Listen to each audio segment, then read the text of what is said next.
사랑받기 위해 태어난 사람, 당신의 삶 속에서 그 사랑받고 있지요. 당신은 사랑받기 위해 태어난 사람, 당신의 삶 속에서 그 사랑받고 있지요. 태초부터 시작된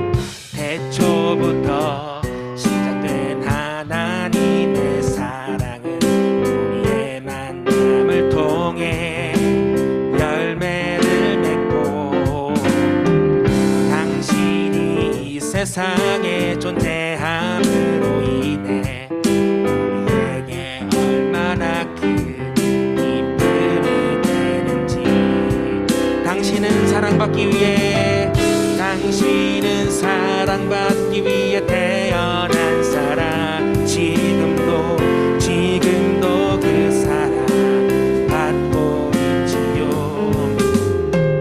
당신은 사랑받기 위해 태어난 사람, 지금도 그 사랑 받고 있지요. 자, 이번에는 우리 한번 손을 이렇게 뻗어서 우리 좌우의 옆 사람들 또 뒤에 있는 분들에게 이렇게 손을 내밀어서 우리가 함께 노래 부르면 좋을 것 같아요. 이 말이 뭐냐면 하나님의 그런 사랑이 당신 가운데 가득하길 축복합니다라는 이런 뜻을 가지고 있거든요. 그래서 우리나라도 복에 대한 개념이 되게 잘 돼 있잖아요. 복 빌어주잖아요. 그런 것처럼 우리 교회 방식으로 복을 빌어주는 거니까 이렇게 손을 내밀면서 당신은 사랑받기 위해 태어난 사람 함께 서로 축복했으면 좋겠습니다. 1, 2, 3 당신은 사랑받기 위해 태어난 사람, 당신의 삶 속. 우리 처음 오신 분들, 우리 VIP 분들에게도 손을 내밀어서 함께 축복해 주시기 바랍니다. 사랑받기 위해 태어난 당신의 삶 속에서 사랑받고 있지요. 태초부터 시작된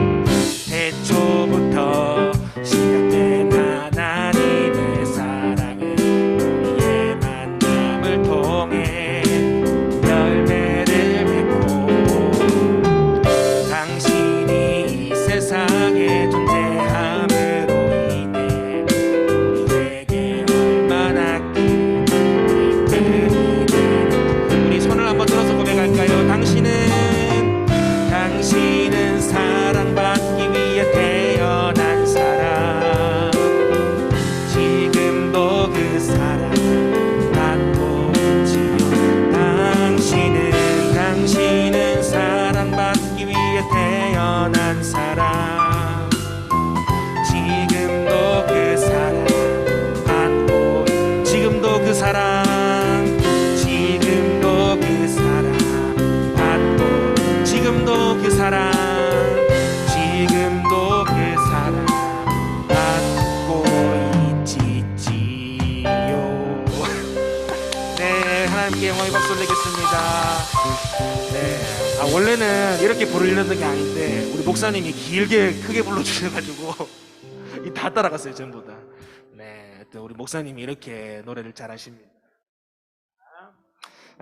이 시간 함께 우리 또 찬양하길 원합니다. 이 무조건적인 사랑, 나를 끝까지 지지해주는 이 사랑이 있으니까 우리가 삶의 밝은 날도 어두운 날도 하나님을 찬양하며 나아갈 수 있죠. 이 시간 그 마음을 가지고 우리 주 이름 찬양이라는 찬양을 함께 우리 불러보면 좋을 것 같습니다.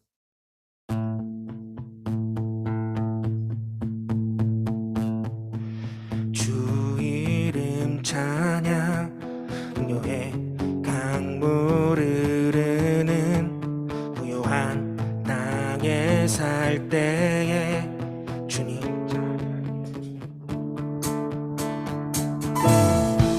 주 이름 찬양, 거칠은 광야와 함께 박수하며 고백할까요? 걸어갈 때도 주님 찬양해. 모든 축복 주신 주님, 모든 축복 주신 주님 찬양하리. 어두운 날이 다가와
것의 주인 되신 주님으로 말미암아 우리가 밝은 날에도 어두운 날에도 우리의 삶의 기쁜 날에도 슬픈 날에도 주님을 찬양하며 감사로 나아갑니다.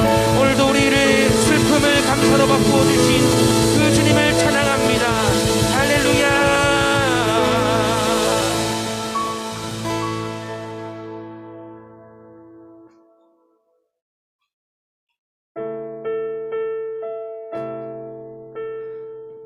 우리가 가진 모든 것들이 당연한 것이 아닌 정말 소중하고 하나님의 은혜임을 고백합니다. 함께 우리 찬양 고백했으면 좋겠습니다. 내가 누려왔던 모든 것들이 내가 지나왔던 모든 시간이 내가 걸어왔던 모든 순간이 당연한 것 아니라 은혜였소. 아침 해가 뜨고 저녁에 봄의 꽃향기와 가을의 열매 변하는 계절의 모든 순간이 당연한 것 아니라 은혜였소. 모든 것이 은혜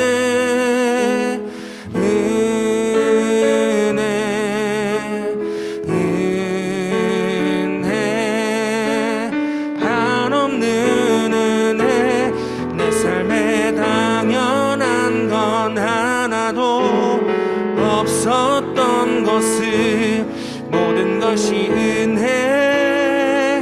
은혜였소.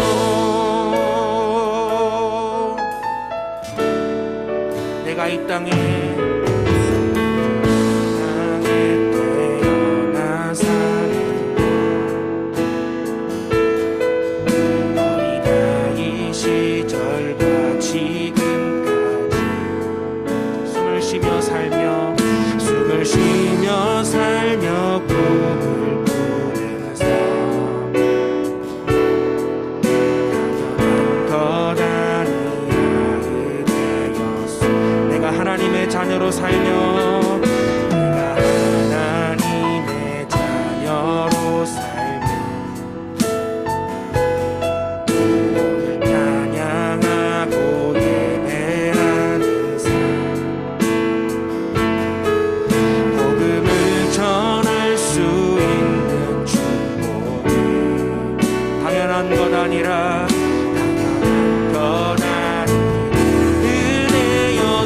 일어나서 같이 찬양하겠습니다. 모든 것이 은혜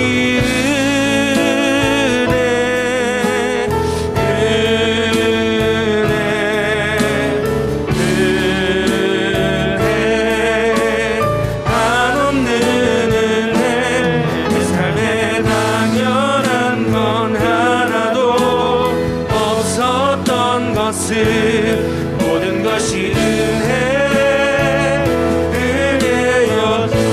모든 것이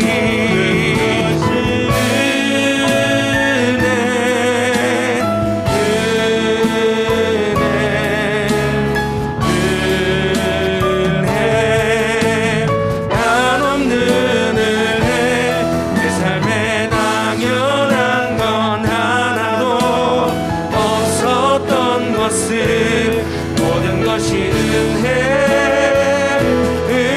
은혜였소. 모든 것이 은혜였소. 모든 것이 은혜였소.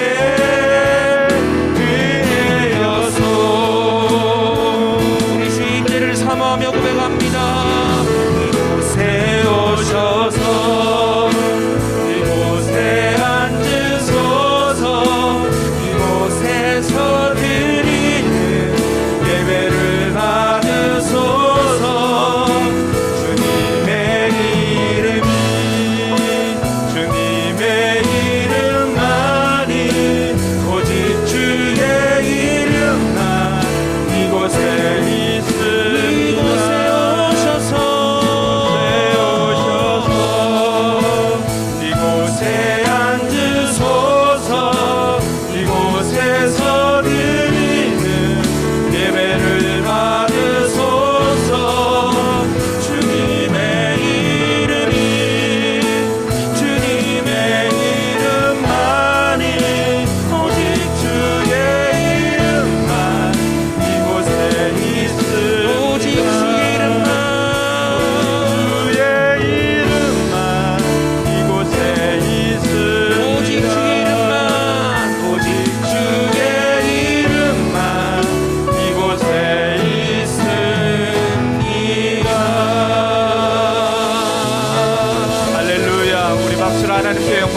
받으시게 합당하신 분입니다. 할렐루야.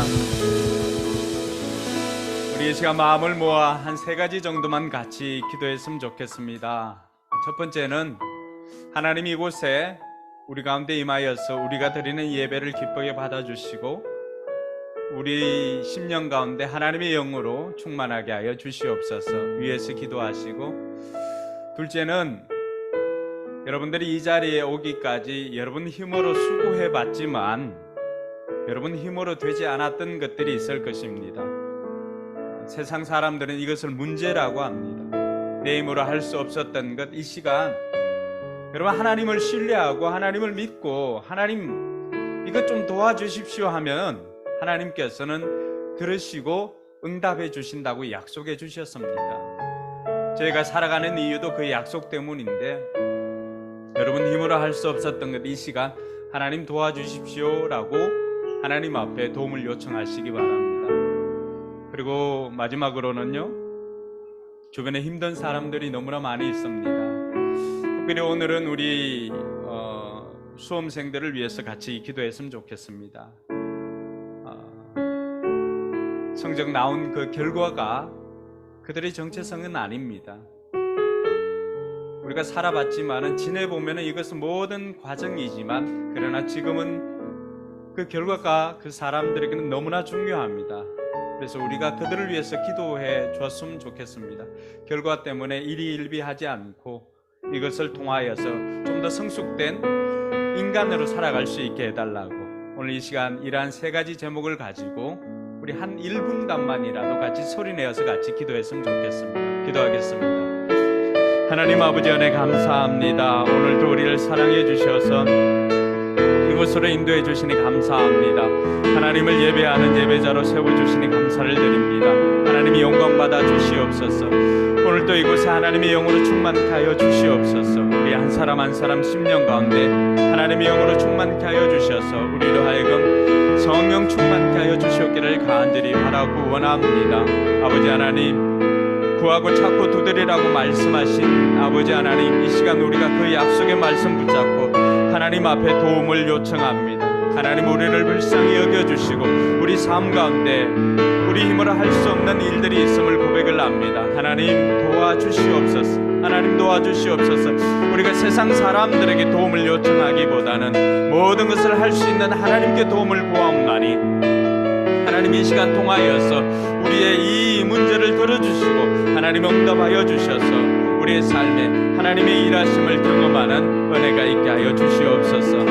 아버지 하나님, 우리 한국을 이끌어가고 세계를 이끌어갈 다음 세대를 위해서 기도합니다. 특별히 시험을 치른 우리 수능생들, 하나님께서 이들을 기억하여 주시고 아버지 하나님, 결과 때문에 일희일비하는 것이 아니라 아버지 하나님, 그들의 긴 인생 가운데 이것은 정말 찰나와 같은 시간인데 그것으로 인해서 좌절하거나 낙심하는 것이 아니라 이것 또한 한 과정임을 기억을 하고 그 결과를 받아들이면서 좀 더 성숙된 인간으로 살아갈 수 있도록 하나님께서 그들에게 길을 열어주시고 하나님께서 그들에게 은혜를 베풀어 주시옵기를 간절히 바라고 원합니다.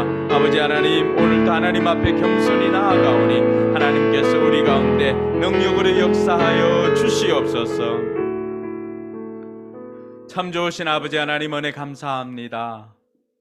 하나님께서 오늘도 우리를 사랑해 주셔서 수고하고 무거운 짐을 지고 가는 우리를 초청해서 쉼과 안식을 허락해 주시니 감사를 드립니다.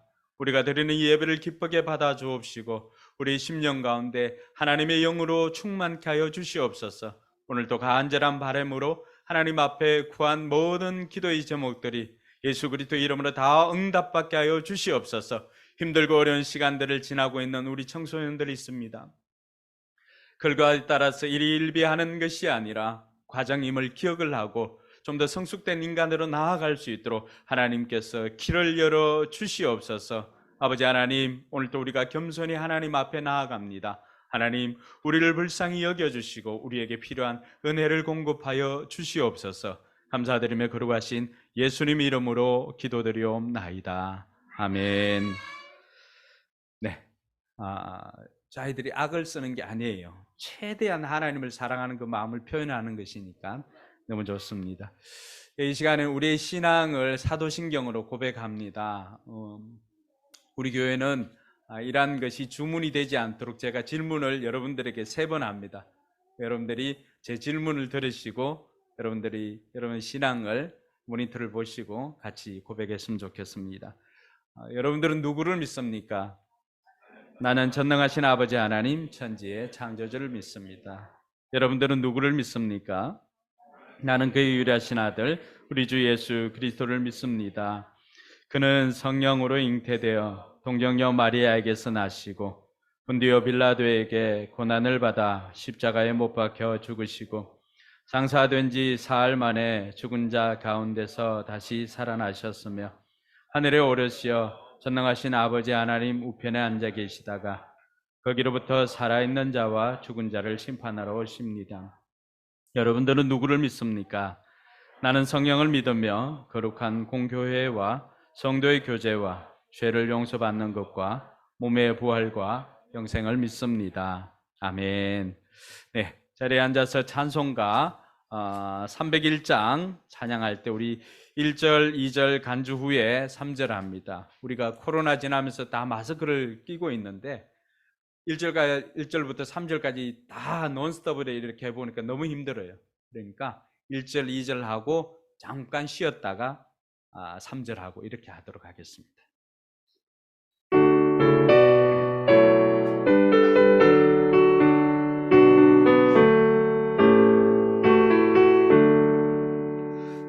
지금까지 지내온 것 주의 크신 은혜라 한이 없는 주의 사랑 어찌 이루 말하랴 자나케나 주의 손이 항상 살펴주시고 모든 일을 주 안에서 형통하게 하시네 몸도 마음도 연약하나 새 힘 받아 살았네 물 붓듯이 부으시는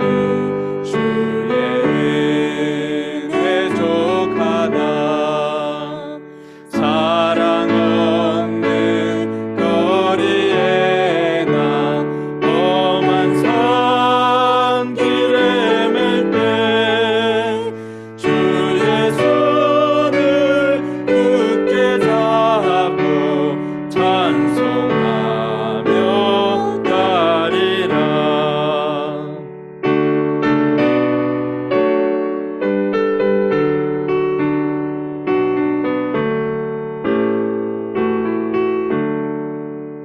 주님 다시 배울 날이 날로 날로 다가와 무거운 짐 주께 맡겨 벗을 날도 멀잖네 나를 위해 예비하신 고향 집에 돌아가 아버지의 품 안에서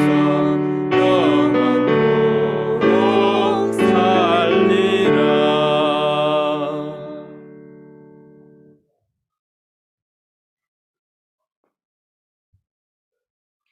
전능하신 창조주 하나님을 찬양합니다. 자연의 순리에 따라 변하는 계절마다 적당한 햇볕과 바람과 비와 이슬을 내려 땅에 뿌린 씨앗들이 자라 결실의 소산물이 풍성하도록 자라게 하시니 감사합니다. 추수감사절을 맞아 소중하고 특별한 VIP와 함께 예배드리는 귀한 시간을 허락하여 주시니 감사합니다. 추수감사주의를 맞아 저희들의 작은 정성을 주님께 올려드립니다. 한 해 동안 하나님께서 부어주신 풍성한 은혜에 비하여 너무 작고 초라하지만 저희들의 작은 감사도 귀하게 보시는 하나님인 줄 알기에 올려드립니다. 우리의 모든 것은 주님의 것입니다. 온 땅의 만물도 하나님의 작품이며 소유임을 고백합니다. 우리의 것이라 생각하며 살아왔던 저희들을 용서하여 주옵소서. 주님 없이 우리의 뜻과 생각대로 산 모습들을 용서하여 주옵소서. 주님께 드림이 저희 기쁨이 되게 하시고 평생에 주님을 찬양하며 노래하는 삶이 되게 하옵소서. 하늘의 소망을 두고 살아가는 자들이 되게 하시고 점점 주님을 닮아가는 삶을 살게 하옵소서. 주님의 도우심을 구하며 살 때 때에 따라 필요를 채우시는 주님을 경험하게 하옵소서. 우리를 죽기까지 사랑하신 것 같이 우리의 이웃도 사랑하며 섬기게 하옵소서. 2022년도 한 달을 남겨두었습니다. 남은 시간들 올 한 해 기도하고 목표했던 것들 부지런히 열매 맺게 하셔서 하나님께 영광 돌리며 성장한 2022년 되게 하옵소서. 이제 주님께서 주신 귀한 말씀을 들으려고 합니다. 말씀 전하실 목사님께 성령 충만을 허락하사 능력의 말씀을 증거하게 하옵소서. 이 시간 이 자리에 함께하는 예배하는 주의 자녀들에게 크신 은혜 내려 주옵소서. 예수님의 이름으로 기도드립니다. 네.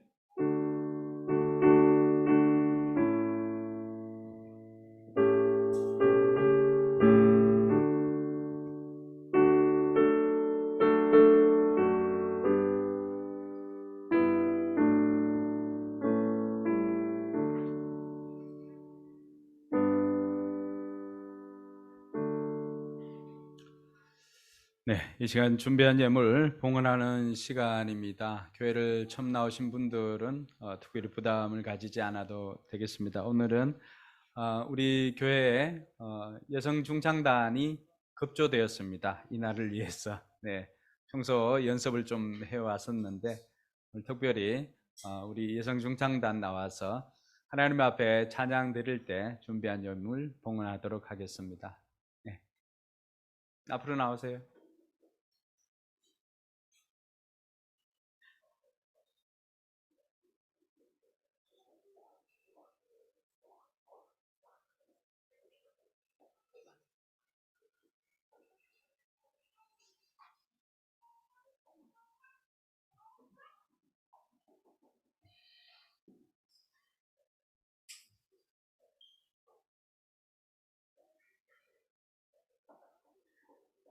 칼치기 안 되나요? 이렇게.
감사합니다. 네, 오늘은 추수감사주일입니다. 그래서 우리가 특별히 하나님 앞에 이렇게 감사로 영광을 돌리고 있습니다. 네, 드린 예물을 위해서 기도하겠습니다. 좋으신 아버지 하나님 은혜 감사합니다. 손이 수고한 대로 거두어 드리는 복을 허락하여 주셔서 우리로 하여금 하나님 앞에 나올 때 귀한 예물 정성껏 준비해서 드릴 수 있도록 은혜 베풀어 주시니 감사합니다. 모든 것이 하나님께서 우리에게 주신 것임을 고백하며 특별히 소득의 11조를 구별하여 드리는 손길이 있습니다. 하나님께서 그 손이 복되게 하여 주시고 먼저 하나님 나라와 의를 구하는 그 손길 위에 먹고 마시고 입는 모든 것들을 책임져 주시옵소서. 우리 사랑하는 성도들이 이 땅을 사는 동안에 물질의 고통 당하지 않고 물질의 시험 넘어서 하나님 나라를 위해서 또 마음껏 드리고 남음이 있는 삶이 되게 하여 주시옵소서. 여러 가지 감사 제목으로 또 감사 예물을 드립니다. 하나님께서 기쁘게 받아 주옵시고 그들의 삶 가운데 감사가 더욱더 넘쳐나게 하여 주시옵소서. 주일 예물과 선교 예물도 하나님 앞에 올려드립니다. 하나님께서 기쁘게 받아 주옵시고 예물이 쓰이는 곳곳마다 영혼 구원의 역사가 일어나게 하여 주시옵소서. 마음은 원이로되 육신이 또 드릴 재물이 없어서 또 고민하며 고통하는 이들이 있습니다. 하나님 기억하여 주시고 저들도 마음껏 드릴 수 있도록 하나님께서 그 삶 가운데 풍성히 역사하여 주시옵소서. 감사드리며 거룩하신 예수님 이름으로 축복하며 기도드리옵나이다. 아멘.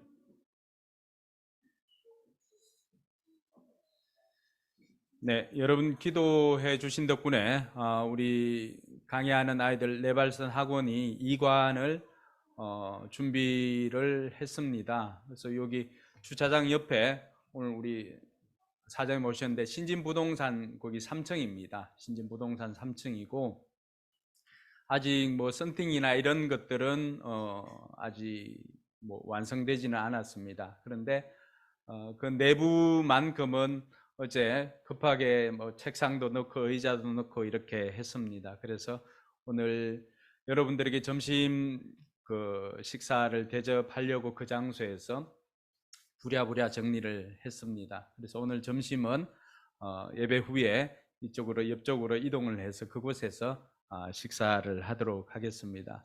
여러분 식사를 위해서 목장에서 맛있는 도시락을 특별히 주문해서 여러분들에게 섬기도록 하겠습니다. 다 가서 식사를 하도록 하겠습니다. 네, 오늘 하나님 말씀은 데살로니가전서 5장 18절 말씀입니다. 데살로니가전서 5장 18절. 성경은 구약과 신약이 있습니다. 이것은 우리가 먹는 약이 아니라 옛날 약속 그리고 새로운 약속 이렇게 되어 있습니다. 또 옛날 언약, 새로운 언약 이렇게 볼 수가 있는데 데살로니가 전서는 신약입니다. 예수님 오신 이후를 우리가 신약이라고 그러는데 예수님 오신 이후에 기록되어진 책입니다. 그 가운데 오늘은 데살로니가 전서 5장 18절 말씀 불편하지 않은 분들은 우리 자리에 일어나서 하나님 말씀이니까 우리가 하나님께 받도록 하겠습니다. 데살로니가 전서 5장 18절 말씀 우리 같이 한 목소리로 같이 읽겠습니다. 시작. 모든 일에 감사하십시오. 이것이 그리스도 예수 안에서 여러분에게 바라시는 하나님의 뜻입니다. 짧으니까 한 번 더 할게요. 시작. 모든 일에 감사하십시오. 이것이 그리스도 예수 안에서 여러분에게 바라시는 하나님의 뜻입니다. 아멘. 말씀 듣기 전에 우리 한 5사람에게 여러분 복을 한번 빌어주시기 바랍니다. 이렇게 합시다. 하늘 복 많이 받으세요. 이렇게 축복을 해주세요. 자, 주먹 인사 이렇게 하면서 5사람 하늘 복 많이 받으세요. 예, 예수 믿는 사람들은 입술에 권세가 있습니다. 여러분들이 복 비는 대로 그대로 될 것입니다. 하늘 복 많이 받으세요. 하늘 복 많이 받으세요. 5사람. 길때는 5사람 했어요? 5사람. 하늘 복 많이 받으세요. 하늘 복 많이 받으세요. 네. 하늘 복 많이 받으세요. 네, 오늘은 우리 말씀을 듣기에 앞서서 우리 어린이 교회 또 그리고 청소년들이 하나님 앞에 특송을 준비했다고 합니다. 그래서 우리 같이 나와서 찬양을 하고 말씀 듣도록 하겠습니다. 네.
네, 장소가 좀 좁지만 뭐 그런데도 사용할 만합니다.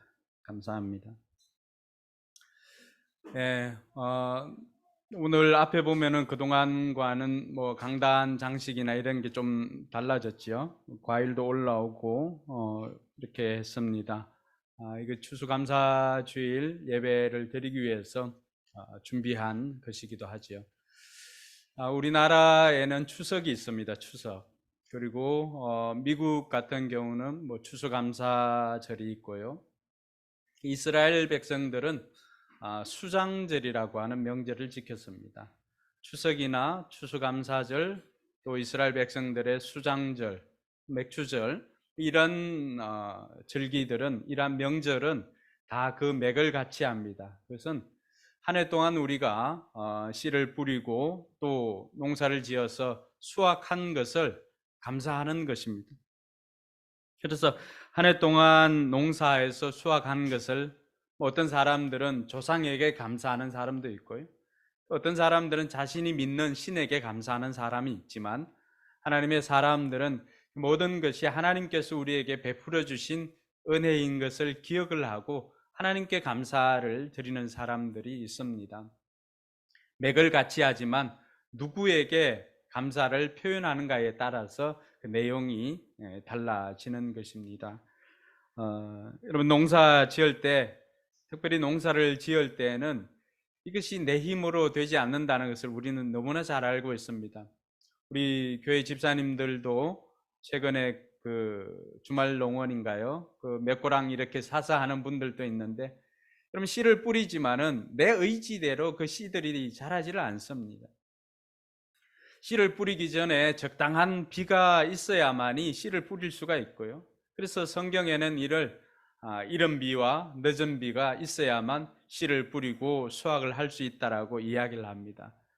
그리고 수확을 할 때쯤 되면은 평소보다도 일조량이 훨씬 더 많아야 됩니다. 햇볕이 많이 비쳐야 오늘 이처럼 사과가 이 열매가 튼실하게 이렇게 커집니다. 그래서 수확하기 전에 볕이 작으면은 여러분 열매가 작을 뿐만 아니라 그 열매 맛도 별로 없게 됩니다. 그런데 이런 모든 것들이 다 우리 손으로 우리가 조작할 수 있는 것들이 거의 없습니다. 씨를 뿌리고 수확하는 것은 우리가 하지만은 그 이외의 모든 과정들이 하나님께서 우리에게 비를 주시지 않으면 할 수가 없고 햇볕을 주시지 않으면 할 수가 없습니다. 그래서 우리는 이러한 것들이 다 하나님께서 우리에게 공급해 주신 은혜입니다라고 하는 것을 고백하면서 한 해 한 번씩 이렇게 추수감사주일로 지키고 있습니다. 물론 우리는 뭐 직접적으로 농사를 짓지는 않지만은, 그래서 우리가 한 해 동안 하나님께서 우리 가정에, 우리의 삶에 베풀어 주신 은혜를 기억하면서 이날 추수감사주일에 한 해를 돌이켜보면서 하나님 앞에 감사하는 것입니다. 근데 오늘 성경을 우리가 읽었던 말씀에 보니까 모든 것에 감사하라고 했습니다. 모든 것에 감사하라. 아니, 우리가 생각할 때는 뭐 성적이 좀 잘 나왔거나 아니면 승진을 했거나 아니면은 뭐 좋은 일이 있거나 뭐 쌍수를 했는데 제대로 감겼다, 이렇게 되면은 우리 감사할 조건이잖아, 그렇죠? 근데 그런 일들은 감사할 수가 있는데 성경은 참 지독하지요. 모든 것에 감사하라고 합니다. 여러분 어떠세요? 모든 것에 감사하라. 이게 쉬운 일이 아닙니다. 어느 동네 신앙이 좋은 할머니가 계셨는데 이 할머니 별명이 감사 할머니예요. 무슨 일이 생기면 항상 그 말 끝에는 아이고 하나님 감사합니다, 하나님 감사합니다 이러니까 좋은 일이 생겨도 하나님 감사합니다, 힘든 일이 생겨도 하나님 감사합니다 이렇게 고백하는 할머니가 계셨습니다. 그래서 동네 분들은 그 할머니의 별명을 감사 할머니라고 이렇게 지어줬습니다. 그리고 어느 수요일 날 저녁에 예배를 드리고 이렇게 나오는데 불자동차들이 사이렌을 울리면서 막 그 동네로 들어가는 것을 봤습니다. 사람들이 생각할 때 할머니가 어떻게 할까? 불자동차가 지나가도 아이고 하나님 감사합니다 이렇게 고백을 합니다. 그런데 점점 예배를 마치고 집으로 돌아와 가지고 이렇게 집으로 돌아오려고 보니까 마침 불난 집이 할머니 집이었어요. 그동안에 동네 사람들이 생각하고 이렇게 할 때는 할머니를 보면은 이런 상황에도 뭐가 나와야 돼요? 아이고 하나님 감사합니다가 나와야 되잖아요. 그래서 사람들이 이번에는 할머니가 뭐라고 하나 이렇게 지켜봤어요. 근데 불난 것이 자기 집인 줄 알고 할머니는 털썩 주저앉으면서 나 마음이 다불 이렇게 했다고요. 여러분 모든 것에 감사하는 것이 이렇게 어렵습니다. 크고 작은 일들에 감사하며 살아봤지만은 실제적으로 그 일들이 내게 이렇게 닥쳤을 때 여러분 그 앞에서 감사할 수 있는 것 쉽지 않습니다.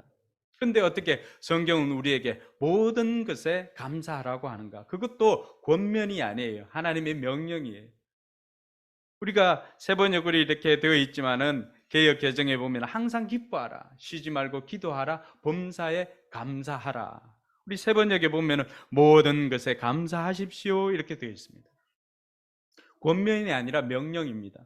그러면은 누가 이 명령을 지킬 수가 있을까요? 누가 이 명령을 지킬 수가 있을까요? 보니까 여러분 인간적으로 보면은 감사할 것이 없어도 감사하고 기뻐하는 사람들이 있습니다. 참 신앙이 좋은 분들입니다. 근데 어떤 경우에 보면은 감사할 것이 아무리 많아도 감사하지 않는 그런 사람도 있습니다.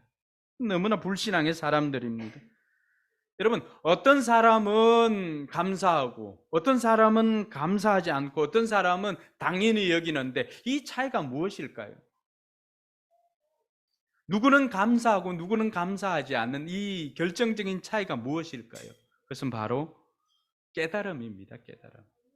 그 깨달음의 차이가 이것이 당연한 것이 아니라 우리에게 베풀어 주신 은혜였구나라고 하는 것을 우리가 아는 것도 그 깨달음의 차이입니다. 그래서 여러분 한번 따라 할까요? 감사는 소유에 있지 않고 깨달음에 있습니다. 네. 감사는 우리의 소유가 많고 적음이나 이런 것에 따라서 감사가 나오고 안 나오고 이런 것이 아닙니다. 감사는 우리의 소유에 많고 적음에 있지 않고 우리의 깨달음에 있다라고 하는 것입니다. 좀 전에 우리 여성 중창단이 찬양했던 행복이라고 하는 찬양, 여러분 가사가 얼마나 좋습니까? 화려하지 않아도, 가진 것이 많지 않아도, 또 아침에 뜨는 해와 달을, 또 저녁에 뜨는 달을 보면서도 감사할 수 있는 것은 무엇일까요? 근데 이 곡을 작곡했던 이 송경민 작곡가가 그런 이야기를 하지 않습니까? 우리가 그저께 직접 들었잖아요. 이 곡을 은혜라고 하고 행복이라고 하는 곡을 쓰기 위해서 가사를 써놓고 준비를 하고 있었는데 코로나가 터진 거잖아요. 코로나를 지내면서 생각을 해보니까 그동안 우리가 당연하다고 생각했던 그 모든 것들이 당연한 것이 아니라 하나님께서 우리에게 베풀어 주신 은혜였구나라고 하는 것을 깨닫고는 예전에 썼던 가사를 다 지우고 새롭게 이 은혜라고 하는 가사를 짓고 곡을 만들었습니다. 코로나가 터지기 전에는 내 삶에 행복한 것들이 뭐가 있을까를 찾았다고 한다면은 코로나가 터지고 난 다음엔 내 삶에 은혜가 아닌 것이 무엇인가를 찾아보았답니다. 내 삶에 은혜가 아닌 것을 찾아보니까 그럼 뭐가 있을까요? 은혜가 아닌 것이 단 하나도 없었다는 것입니다. 내가 호흡해서 숨 쉬는 것도 하나님의 은혜이고요. 그럼 가족들이 이렇게 같이 함께 지낼 수 있는 것도 하나님의 은혜라고 하는 것을 우리가 코로나를 지나면서 그동안에는 우리가 너무나 당연하다고 생각했던 것들이 결코 당연한 것이 아니라 하나님께서 우리에게 은혜를 베풀어 주어야만이 가능하다라고 하는 것을 우리가 위기를 경험해 보니까 알 수가 있었습니다. 그러니까 지금 내 옆에 앉아서 함께 예배드리고 이 공간에서 함께 드리고 있는 우리 모두가 이것이 당연한 것 아니지요. 하나님께서 우리에게 생명 주시고 건강 주시지 않았다면 우리는 우리의 발걸음으로 여기에 올라오기조차도 어려웠을 것입니다. 제가 참 마음 아파하는 일이 얼마 전에 생겼습니다. 그것은 건물 사장님에 대한 이야기입니다. 건물 사장님 저를 보면은 물론 제가 이 찹쌀모찌 이렇게 사드리고 해서 좋아하는 경우도 있지만 어쨌든 저를 보면 참 좋아했습니다. 그래서 오실 때마다 이 찹쌀 도넛이나 아니면은 붕어빵이나 제가 섬길 수 있는 만큼은 이렇게 섬기려고 했습니다. 그런데 건강이 좋지 않다는 이야기를 듣고는 제가 하나님 복음을 전할 수 있는 기회가 있었으면 좋겠습니다라고 기도를 하고 있었습니다. 그리고 저쪽 건물을 계약하려고 할 때 그때 우리 사장님 부동산에 가서 이렇게 계약을 하려고 했을 때 건강이 좋지 않다는 것을 듣고 그때 나와서 이렇게 뵈니까 그래도 괜찮은 것 같아가지고 다음번에 만나면은 제가 맛있는 거 사드리면서 좀 복음을 전하고 천국을 선물해야 되겠다라고 하는 그 생각을 하고 있었습니다. 근데 불과 얼마 전에 사장님 돌아가셨다는 이야기를 들었습니다. 그러니까 우리 인생이 우리 뜻대로 되지 않는 거죠. 우리는 내 생명이 또 내 가족의 생명이 영원할 거라고 생각하지만 그러나 때가 되면은 기약 없이 준비 없이 떠날 수도 있는 것이 이 땅의 삶이라고 하는 것을 다시 한번 깨닫게 되었습니다. 그래서 끝내 복음을 전하지 못하고 보내드린 것에 대한 그 마음 아픔이 제게 여전히 남아 있습니다. 너무나 가슴 아픈 일이었습니다. 그래서 우리가 모든 일에 감사하라고 하는 거 누가 할 수 있느냐? 결국에는 이 땅에서 살아가는 모든 것이 하나님의 은혜인 것을 깨달은 사람, 그 깨달은 사람이 하는 것이 감사다라고 하는 것을 우리가 알 수가 있습니다. 오늘 성경에는 모든 것에 감사하라고 했는데 여러분 이 데살로니가 전서 후서는 바울이 데살로니가 있는 성도들에게 편지를 한 것이거든요. 그럼 이들이 어떤 상황에 있는데 바울이 이들에게 감사를 하라고 했을까? 빌립보 성도들에게 편지할 때도 바울은 빌립보서 4장 4절에 보면 항상 기뻐하라. 항상 기뻐하라. 내가 또 말하노니 기뻐하고 기뻐하라고 했습니다. 그때 바울의 신분은 감옥에서 옥살이 할 때였습니다.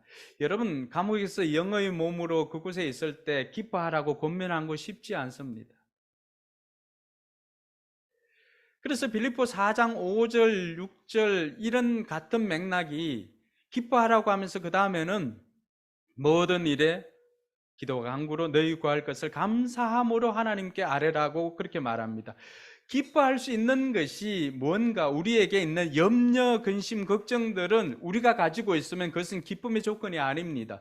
그러나 모든 것들은 기도와 간구로 모든 것을 아시는 하나님께 아뢰라고 했습니다. 그때 나오는 것이 기도입니다. 그때 나오는 것이 감사입니다. 그때 우리는 기뻐할 수가 있고 감사할 수가 있는 것이죠. 오늘 말씀에도 보니까 데살로니가에 있는 성도들에게 편지하면서 항상 기뻐하십시오. 쉬지 말고 기도하십시오. 모든 일에 감사하십시오. 라고 했는데 실제로 3장 3절에 보니까 이런 말씀이 있습니다. 아무도 이런 온갖 환난 가운데서 흔들리지 않게 하려는 것입니다. 여러분도 아는 대로 우리는 이런 환난을 당하게 되었습니다. 그럼 지금 이 편지를 쓰고 있는 시점이 어떤 시점이냐 그러면은 예수님께서 이 땅에 오셨다가 예수님께서 죽으시고 3일 만에 부활하시고는 40일을 있다가 성천하셨습니다. 그리고 한 24년 정도가 지난 다음에 오늘 바울이 편지를 하고 있는 것입니다. 그러니까 여러분들이 잘 알고 있는 로마 황제 누가 있죠? 네로 황제. 그래서 로마의 불이 이렇게 대화재가 일어났을 때 그 모든 그 원인을 기독인들에게 돌려가지고 기독인들이 그들의 파티의 불쏘시개로 쓰이는 이런 엄청난 박해가 있었던 때가 바로 이때입니다. 여러분 초기 기독교는 두 가지와 싸워야 했습니다. 유대교와 싸워야 했고요. 그리고 세상 속에서 삶은 로마인들의 압제 속에서 언제나 그들은 생존에 대해서 걱정을 해야만 했습니다. 왜냐하면 우리가 요한계시록에서도 살펴보았지만은 그들이 조합, 길드라고 하는 그 경제 공동체에 들어가지 않으면 살아갈 방법이 없습니다. 근데 그 조합에 들어가려면 반드시 해야 하는 것이 있습니다. 그래서 바로 로마 시저가 우리의 황제다, 시저가 우리의 신이다라고 하는, 황제가 우리의 신이다라고 하는 고백을 해야만이 그 길드에 들어갈 수가 있었습니다. 그러니까 제대로 신앙생활하는 사람들은 어떻게 하나님만이 나의 유일한 구세주이십니다, 하나님만이 나의 신이십니다라고 하는 고백을 하는 사람이 어떻게 황제가 나의 신입니다라고 고백할 수가 있겠습니까? 그러니까 그 길드에 들어가지 못합니다. 그 길드에 들어가지 못하면 어떤 일이 생깁니까? 상품 거래를 할 수가 없습니다. 사과를 농사해도 팔 곳이 없지요. 아니면은 사과 나무 묘목을 받을 수가 없습니다. 천을 짜는 직조하는 데는 어떻습니까? 천을 받을 수도 없고 팔 수도 없습니다. 그러니까 내가 예수 믿는 사람입니다라고, 내가 기독인입니다, 그리스도인입니다라고 정체성을 밝힌다는 것은 그 당시에는 세상적인 고난을 다 안고 들어가는 왕따에 불과했습니다. 그러니까 이런 것들을 감수하면서 지금 데살로니가 있는 사람들이나 또 빌립보에 있는 사람들이나 그들이 모여서 신앙생활을 하게 되었던 것입니다. 지금 이 코로나 시기를 지나면서도 우리가 굉장히 경제적으로 어려운 시기를 지나고 있습니다. 2023년을 미래를 예측한 그 김난도 교수가 썼던 책에 보면은, 여러분, 내년 상반기는 미국도 굉장히 힘들어지고요, 우리나라는 내년 상반기, 하반기, 내년 전체가 경제적으로 지금보다도 훨씬 더 어려운 시기를 지날 것이라고 예측을 하고 있습니다. 자, 이런 시기가 우리에게도 계속되어지는데 오늘 데살로니가 성도들은 이것보다도 훨씬 더 긴 시간들을, 고난의 시간을 지나고 있습니다. 그 고난에 있는 성도들을 향해서 바울이 권면하고 있는 거예요. 모든 일에 감사하십시오. 여러분, 우리 생각에는 우리가 이런 이야기를 들었다면은 오늘 내가 코로나나 여러 가지 일 때문에 실직도 하고 경제적으로 어려운 일이 생기고 또 주택 대출, 담보 대출을 받았는데 이 이자는 계속해서 빅스텝으로 이렇게 뛰고 있지, 이런 상황 가운데서 우리가 감사할 수 있겠습니까? 근데 바울은 우리보다도 더 힘든 시간을 지나는 그 사람들을 향해서도 감사하라고 합니다. 실제로 그 사람들은 이 데살로니가 전서는 어떤 경우에 썼냐 그러면, 그 고난의 시간들을 지나면서 그들이 바라는 것이 뭐가 있겠어요? 주님이 이 땅에 다시 오신다는 그 약속을 우리에게 해 주셨는데 주님의 재림을 기다리면서 하루하루 고통스럽지만, 그러나 주님께서 이 땅에 오시면 이 모든 고통들이 끝나고 우리는 천국에서 영원히 살게 될 것이야 라고 하는 그 재림신앙을 붙들고 사는 그들을 향해서 기록한 책이 데살로니가 전서입니다. 그러니까 재림을 기다리고 종말을 기다리는 그 사람들을 위로하기 위해서 썼던 책이 이 데살로니가 전서인데, 그 사람들을 종말을 기다리며 주님의 재림을 기다리며 사는 사람들에게 위로와 격려하면서 보냈던 것이 이 책입니다. 뭐라고 하고 있어요? 항상 기뻐하십시오. 쉬지 말고 기도하십시오. 모든 일에 감사하십시오. 여러분, 그들이 재림을 확신했던 것은 무엇입니까? 구약에서는 많은 예언자들이 이미 예수님께서 오시기 전에 600년, 800년이나 그 이전에 이미 메시아가 오게 될 것이다 라고 하는 것을 예언한 사람들이 많습니다. 근데 어떻게 되었습니까? 사람들은 메시아가 이 땅에 올 것이라고 하는 전혀 기대할 수 없는 그런 상황이고 환경이었지만은, 여러분, 약속대로 메시아가 이 땅에 오셨습니다. 할렐루야. 이것을 우리는 예수님의 초림이라고 그렇게 합니다. 처음 왔다고, 초림. 그래서 구약에 약속되어졌던 오실 것이라고 하는 메시아가 여러분 약속대로 이 땅에 오셨습니다. 그러면은 예수님께서 성천하시고 난 다음에 이 땅에 다시 오실 것이라고 하는 약속을 해 주었지 않습니까? 주님의 재림은 어떻게 될 것 같습니까? 많은 사람들이 주님의 재림을 믿지 못하는 상황 가운데 있는 사람도 있습니다. 그러나 초림 때도 예수님께서 약속하신 대로 오셨다면은 주님의 재림은 어떨 것 같습니까? 주님의 재림도 약속대로 반드시 올 것입니다. 할렐루야. 우리가 기억해야 할 것이 있습니다. 예수님께서 초림과 재림에는 조금 차이가 있어요. 초림 때는 어떻게 오셨어요? 아는 사람이 몇 사람이 없었습니다. 말구유에 오셨고요.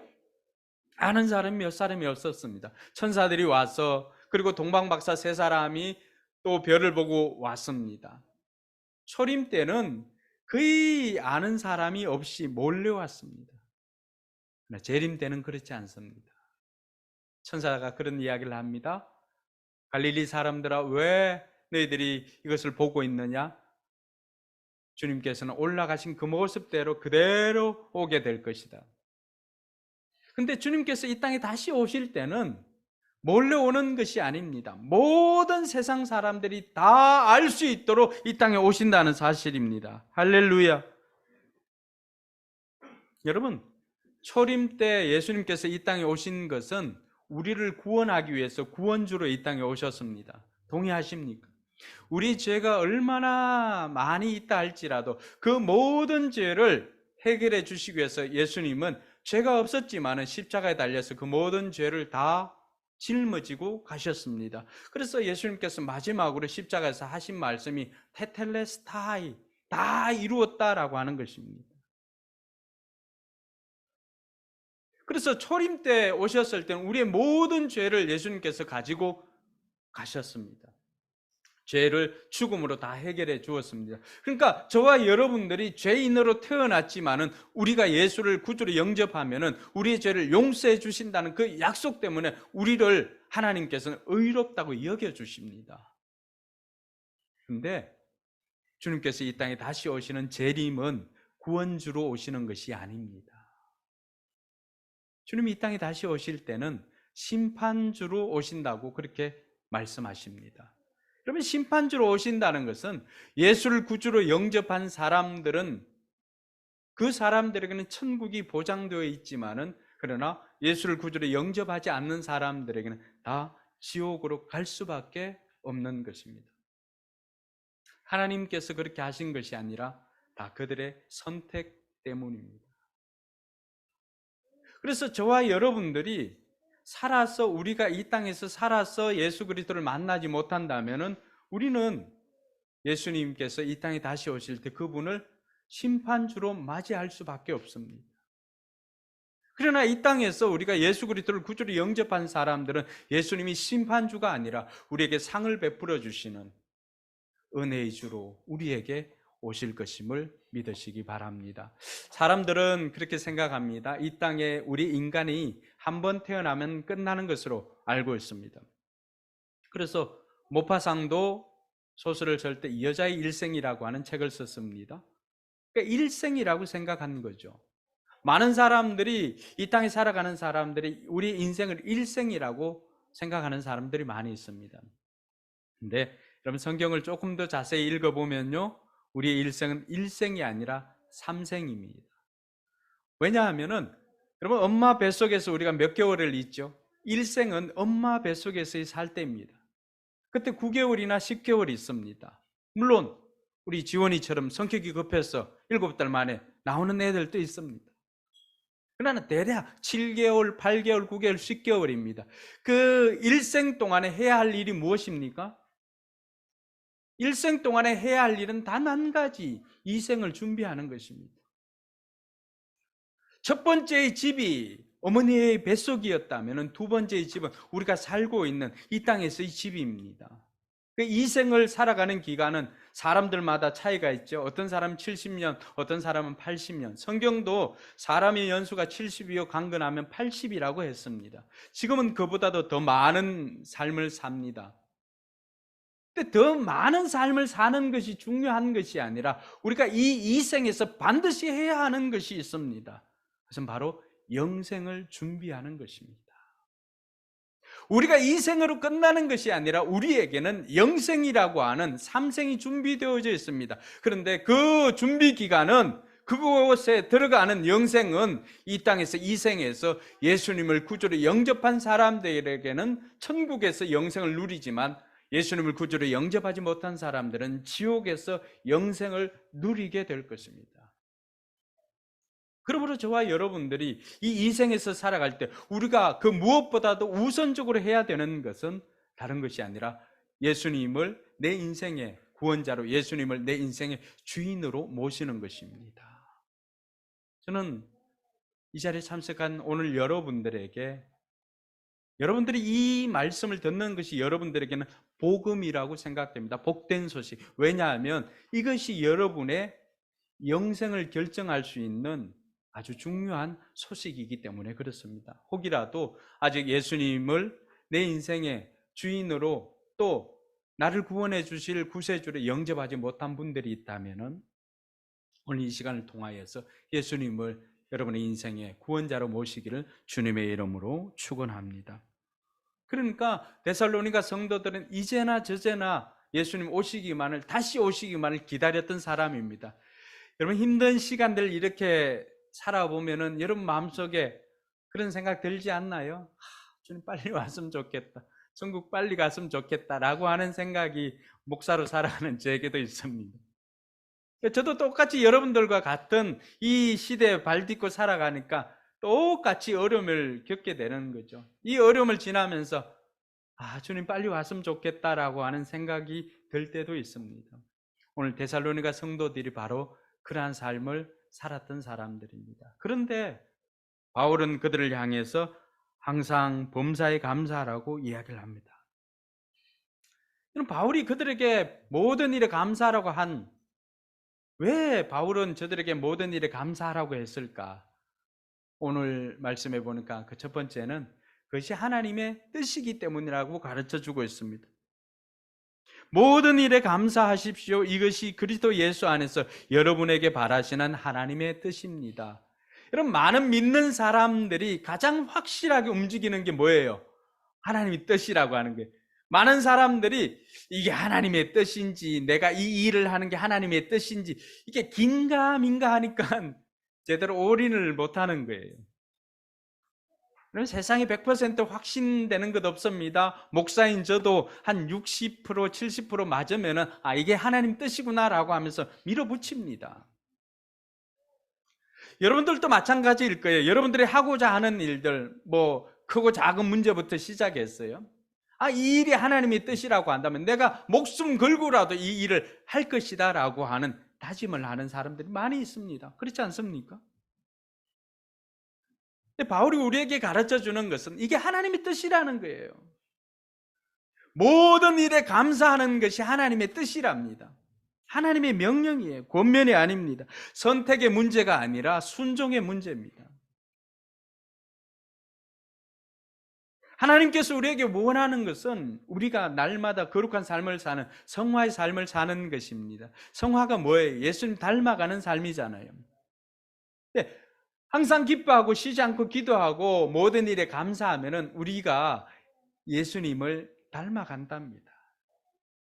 어느 순간인가 우리의 성품이 예수님을 닮아가고 있습니다. 용서하지 못한 사람들도요, 용서하게 되고, 감사하지 못하는 일들도 시간이 지나면 감사하게 되는 것이 우리가 하나님의 뜻을 이룰 때입니다.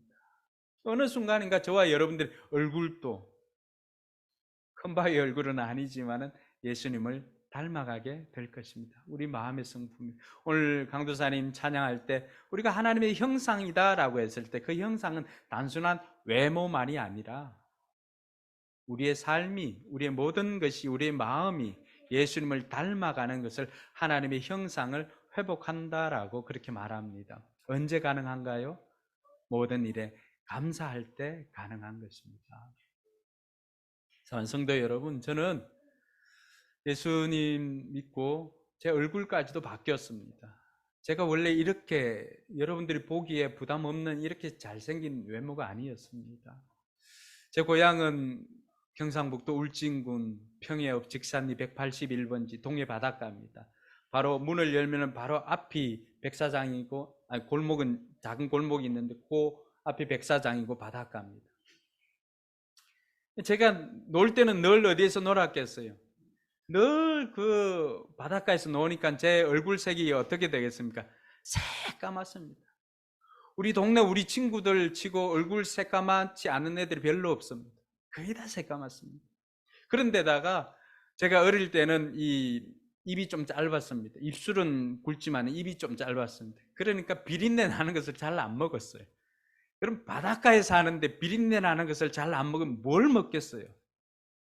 그러니까 늘 배짱 말랐는 거죠. 제가 그때 당시 제일 좋아했던 거는 우리 집에 그 암탉이 있었는데 닭이 알을 낳으면은 할머니하고 엄마가 그 닭을 가지고 와서 제가 그래도 장손이었거든요. 그러니까 금방 한 밥에다가 그 계란을 탁 깨가지고 생계란을 딱 깨고는 그 위에 참기름 한 방울, 간장 한 뭐 두세 방울 이렇게 떨어 주는 것입니다. 그거 비벼 먹는 것이 제가 제일 좋아하는 반찬이었습니다. 그러니까 거기에서 저는 뭐 미신이 난무하고 제가 태어나고 다음 날 아버님이 배사고로 돌아갔습니다. 그 왕돌잠에서 선원들 6명이 같은 날에 그 왕돌잠은 이렇게 쏘가 심한데 거기에서 이 소용돌이의 배가 난파되어 가지고 아버지는 기관장이었고 다들 동시에 돌아가셨습니다. 그러니까 제 어린 날은 어머님 그리고 누나 저 그리고 삼촌 3분 고모 1분 할머니 할아버지 또 정조 할머니 이 대가족이 한 집에 다 살았습니다. 그런 상황 가운데서 제게 행복이 뭐가 있었겠습니까? 대학을 진학을 했습니다. 대학을 진학을 했는데 제가 손재주는 없는데 치과기공과에 갔습니다. 근데 그곳에서 이 치아를 만들고 하는 게 제 적성과는 맞지 않는 것입니다. 근데 어쨌든 국가고시에 합격하고 제가 치과기공소를 운영하게 되었어요. 돈도 좀 벌게 되었고요. 근데 제 마음에 기쁨이 없었어요. 늘 얼굴은 새까맣고 몸은 바짝 말라 있었고 지금의 몸이 아니었습니다. 지금은 뭐 몸무게 앞자리를 걱정해야 될 그런 순간이지만 그때는 전혀 걱정하지 않아도 되었습니다. 제가 대학 다닐 때 28 허리가 큰 거 아니죠. 네. 근데 대학 1학년 때 아내를 만나고 제가 대학 1학년 때 아내에게 11월 11일 날이었죠. 도서관 앞에서 같은 학교 과는 달랐지만 그 11월 11일 날에 어머님 모실 수 있냐, 결혼하면 어머님 모실 수 있냐라고 제가 이야기를 하고는 프로포즈를 했습니다. 어머님 모실 수 있다는 거예요. 대학 1학년 때. 그래서 제 마음 속에는 시간이 지나면 때가 되면 결혼해야 되겠다는 생각을 하게 됐죠.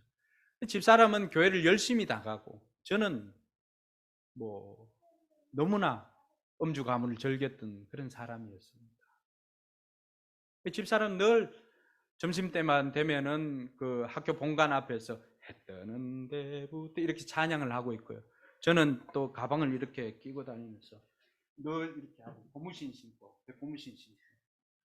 디스코 바지 입고 머리는 김병지 머리, 그때 당시 김병지 머리, 여긴 짧고 뒷머리는 길고 비가 와도 저는 우산을 쓰고 다니지 않았습니다. 가호가 떨어진다.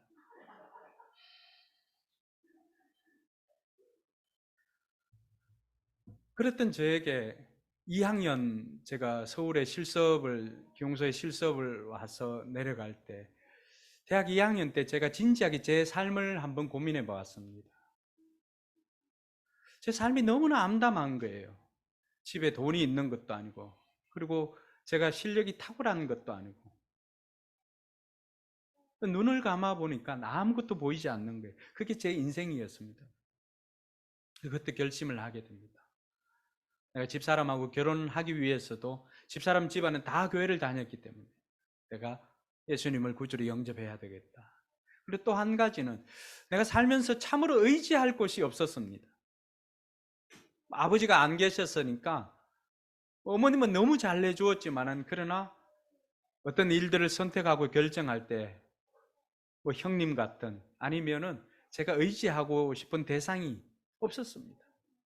그때 제 마음속에 설령 집사람과 결혼하지 못한다 할지라도 내게 믿음이 생기면 나도 의지할 곳이 있으면 좋겠다라고 생각을 했습니다.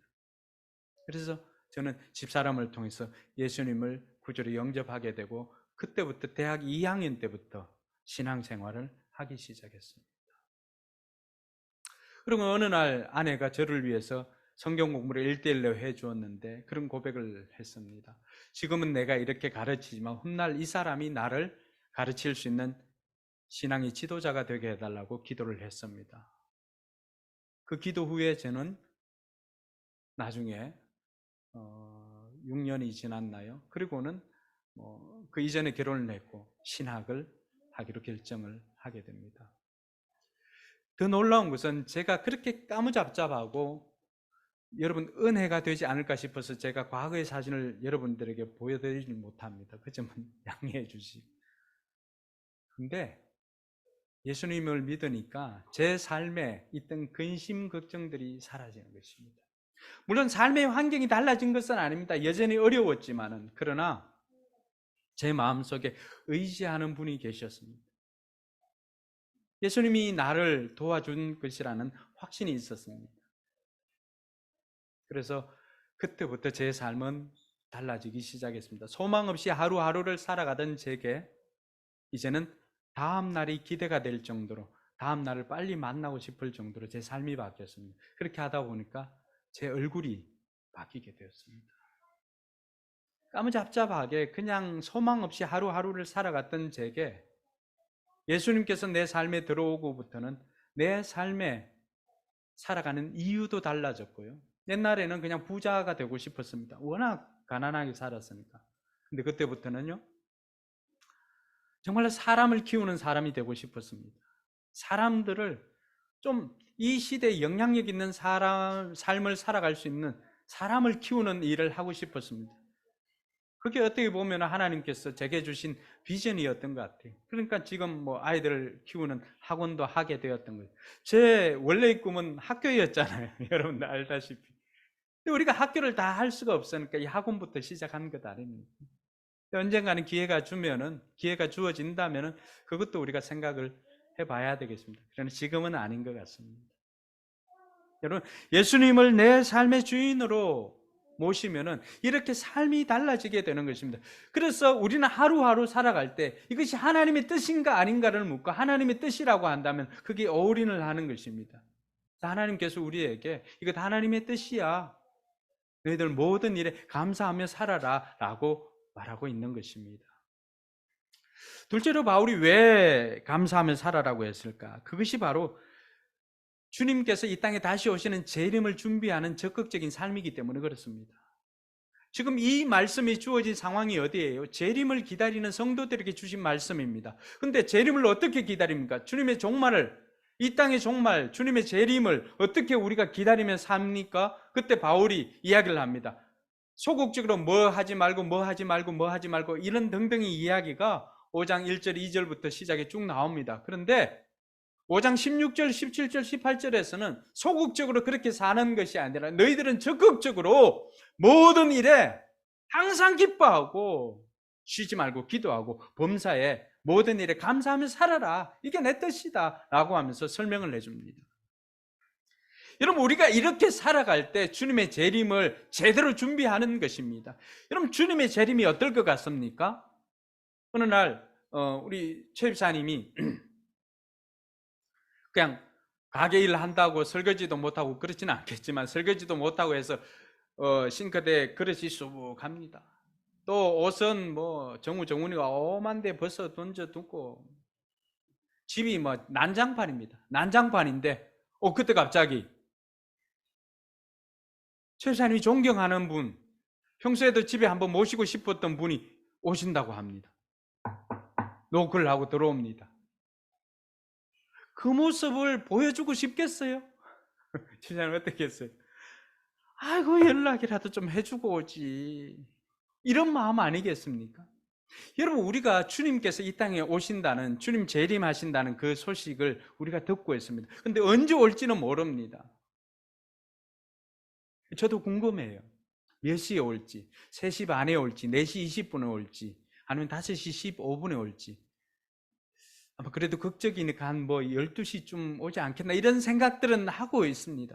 근데 어떤 경우에는 우리나라에 오면은, 아니면 예루살렘에 오면은, 그럼 반대편에 있는 나라는 어떻게 될까? 우리나라에 오면 저 아르헨티나나 칠레에 있는 나라는 어떻게 될까? 이런 생각들 저도 하고 있습니다. 궁금합니다. 그렇지만 분명한 것은 주님께서 오십니다. 그런데 우리가 준비하지 않고 주님을 맞아들인다면은 마치 집이 난장판인데 자기가 존경하는 손님이 그때 오는 것과 다르지 않다는 거예요. 여러분, 여러분이 사랑하는 주님을 이렇게 맞이하고 싶습니까? 아무것도 준비하지 않고 삶이 엉망인 상태에서 주님 맞이하고 싶습니까? 그래서 바울이 주님께서 이 땅에 반드시 다시 오시는데, 주님 오시는 것을 준비하는 것은 다른 것 아니야. 너희들 항상 기뻐하며 살아. 모든 일에 감사하며 살아. 그렇게 사는 것이 바로 주님 오심을 준비하는 것이라고, 가장 잘 준비하는 것이라고 이야기를 합니다. 할렐루야. 그럼 동의하십니까? 우리가 항상 기뻐하고 쉬지 말고 기도하고 모든 일에 감사하며 산다면은 매 일의 순간에 우리가 하루를 마무리할 때 이렇게 감사하며 마무리하는 것입니다. 하나님, 오늘 하루도 주셔서 감사합니다. 오늘 하루 내 삶에 있는 찌꺼기들을 여러분 하루가 가기 전에 다 끝내야 돼요. 주님 언제 오실지 모르니까. 그래서 매일매일을 우리가 정산하며 끝내야 됩니다.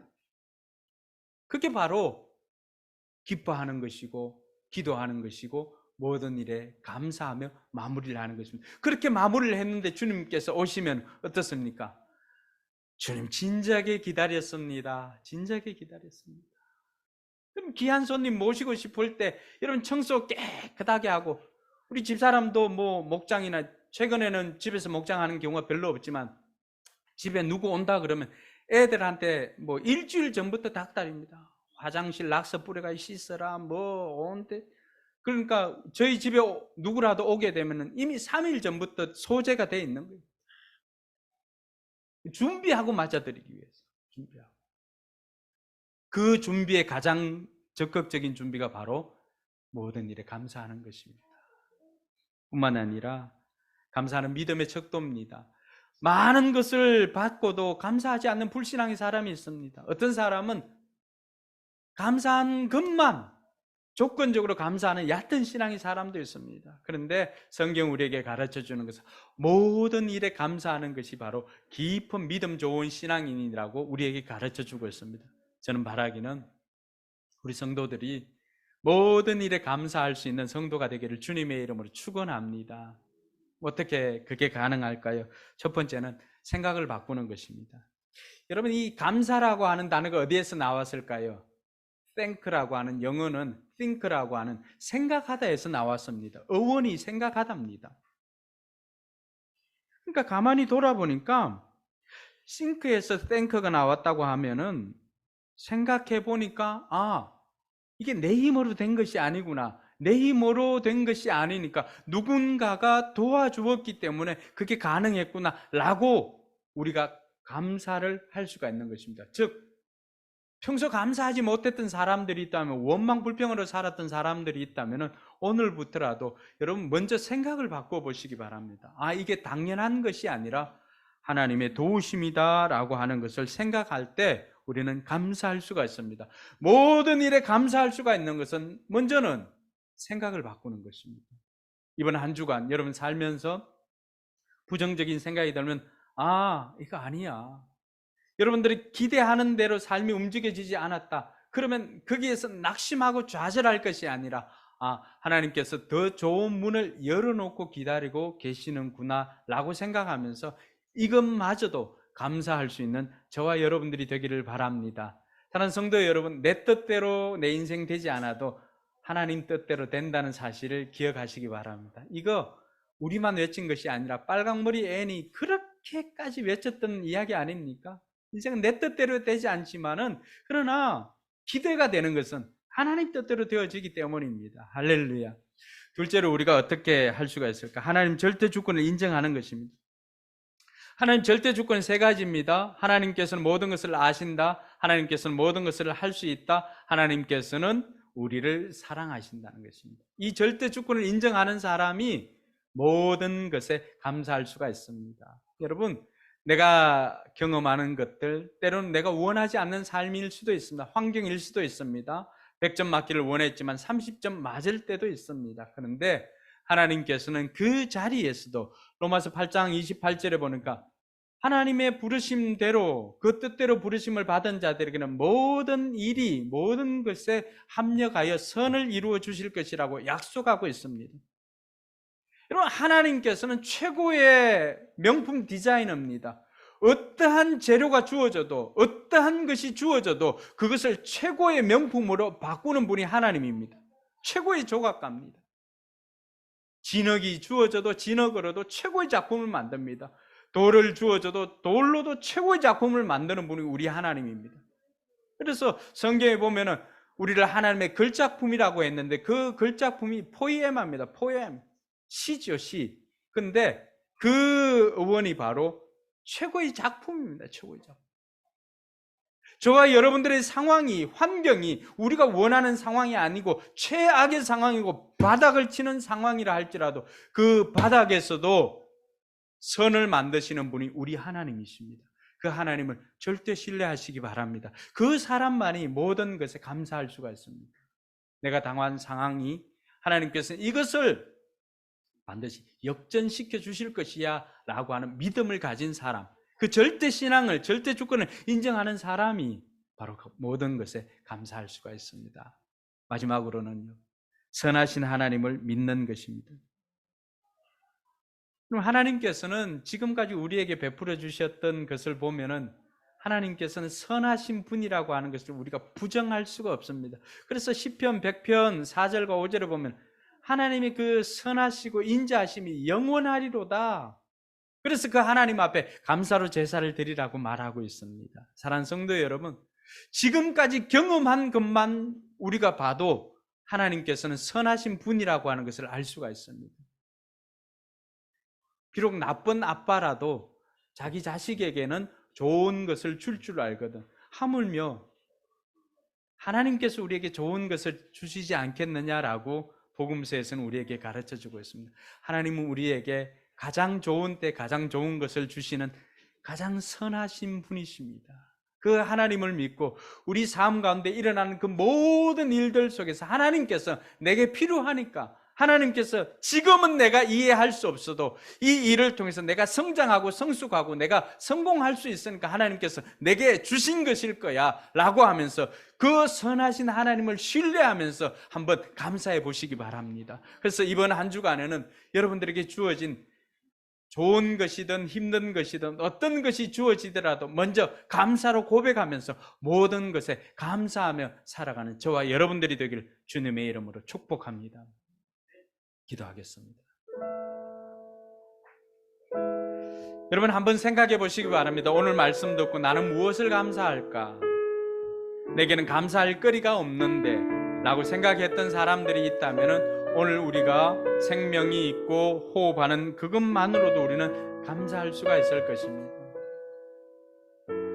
하나님께서 우리에게 베풀어 주신 그 모든 것이 다 은혜였음을 고백을 하면서 이번 한 주간도 여러분 생각을 바꾸고 또 절대 주권을 인정하면서 선하신 하나님을 신뢰하며 감사하기로 결단하는 저와 여러분들이 되기를 바랍니다. 한 1분간만이라도 그런 묵상하면서 한번 기도해 보시기 바랍니다.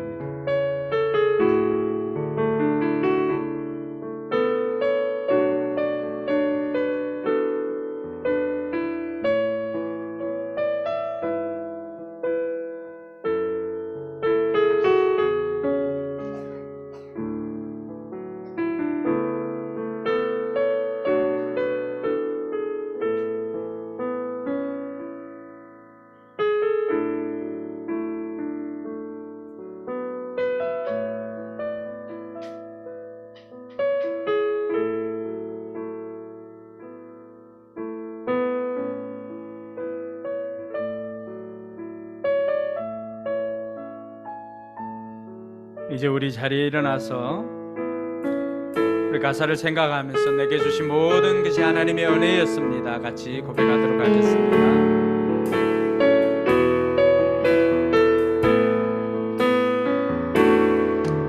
내가 누려왔던 모든 것들이, 내가 지나왔던 모든 시간이, 내가 걸어왔던 모든 순간이 당연한 것 아니라 은혜였어. 아침에 뜨고 아침 해가 뜨고 저녁에 노을, 봄의 꽃향기와 가을의 열매, 변하는 계절의 모든 순간이 당연한 것 아니라 은혜. 고백합시다. 모든 것이 은혜, 모든 것이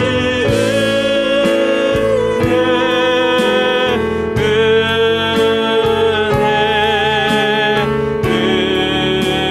은혜, 한없는 은혜.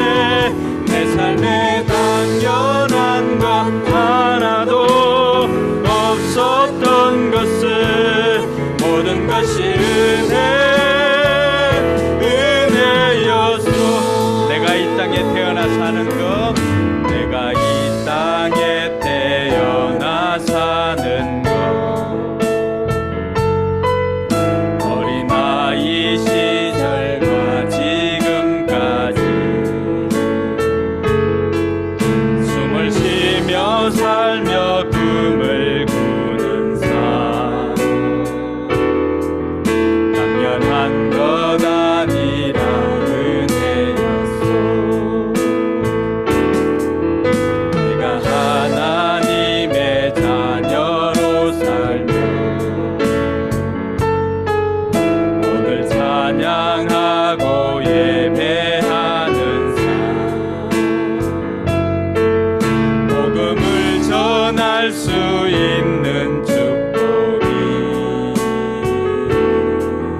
당연한 것 아니라 은혜. 우리 마음 다해 고백합시다. 모든 것이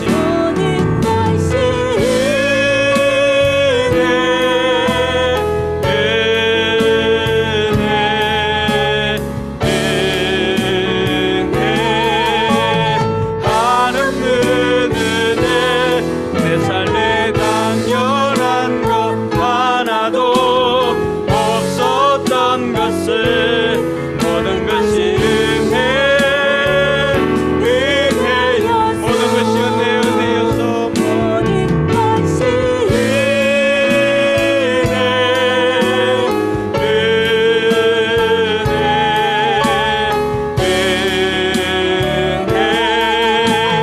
한없는 은혜. 당연한 것 하나도 없었던 것을 모든 것이 은혜였소. 하나님 아버지, 지금까지 살아온 모든 것이 하나님의 은혜였음을 고백을 합니다. 우리의 조건이나 자격이 아니라 하나님께서 베풀어 주신 선물이었습니다. 이번 한 주간도 이런 하나님의 은혜 생각하면서 우리가 감사함으로 한 주간을 보내게 하여 주시옵소서. 이제는 우리 구주 예수 그리스도의 은혜와 하나님의 무한한 사랑과 성령 하나님의 감동 감화 교통 충만하심이 한 주간을 감사하기로 작정하며 살아가기로 소망하는 우리 모든 성도들 머리 위에와 저들의 삶에 우리 교회 위에 이제로부터 영원토록 함께 계실지어다. 아멘.